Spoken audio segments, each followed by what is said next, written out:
JA, விஓஓ, bill collector இவங்களுக்கான group 4ஓட third day counselling இன்னைக்கு முடிஞ்சிருக்கு. அதுக்கு பிறகு நெக்ஸ்ட் என்னென்ன போஸ்டிங் வேகன்சி இருக்கு அப்படின்னு டிஎன்பிஎஸ்சி ரிலீஸ் பண்ணிருக்காங்க. அதை பத்தி பார்க்கலாம். அந்த வேகன்சி லிஸ்ட்டை டிபார்ட்மெண்ட் வைஸாகவும் அப்புறமேல கம்யூனிட்டி வைஸாகவும் 2 லிங்க் கொடுத்துருக்காங்க. அந்த 2 லிங்கையும் வீடியோ டிஸ்கிரிப்ஷன்ல கொடுத்துருக்கேன். என்னென்ன கேட்டகரிக்கு எவ்வளவு வேகன்சி இருக்கு அப்படின்னு சொல்லி நான் ஒரு லிஸ்ட் எடுத்திருக்கேன். இது உங்களுக்கு கண்டிப்பா யூஸ்ஃபுல்லா இருக்கும். நீங்க உங்க கேட்டகரி வைஸ் நீங்க பார்த்து உங்க கேட்டகரியில எவ்வளவு வேகன்சி இருக்கு அப்படின்னு ஈஸியா செக் பண்ணிக்கலாம். இப்ப நீங்க பாக்குறது தான் அந்த லிஸ்ட். இதுல எப்படி செக் பண்ணணும் அப்படின்னு சொல்றேன். அதே மாதிரி நீங்க ஒவ்வொரு கம்யூனிட்டி வைஸா நீங்க அதை செக் பண்ணிக்கிங்க. இப்ப முதல்ல எஸ்சி கம்யூனிட்டிக்கு எடுத்துக்கலாம்.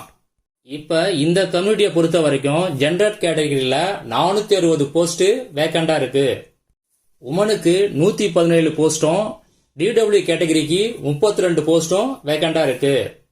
இந்த ஜெனரல் கேட்டகரியில 460 போஸ்ட்ல உமனும் காம்படிட் பண்ணலாம், டிடபிள்யூ கேண்டிடேட்டும் காம்படிட் பண்ணலாம். அதே மாதிரி இந்த 460 போஸ்ட்ல பிஎஸ்டிஎம் உமன் டிடபிள்யூ கேண்டிடேட் அவங்களும் இதுல காம்படிட் பண்ணுவாங்க. இதே மாதிரி எல்லா கம்யூனிட்டிக்கும் நான் போட்டிருக்கேன் எவ்வளவு வேக்கண்ட் இருக்குது அப்படின்னு போட்டிருக்கேன்.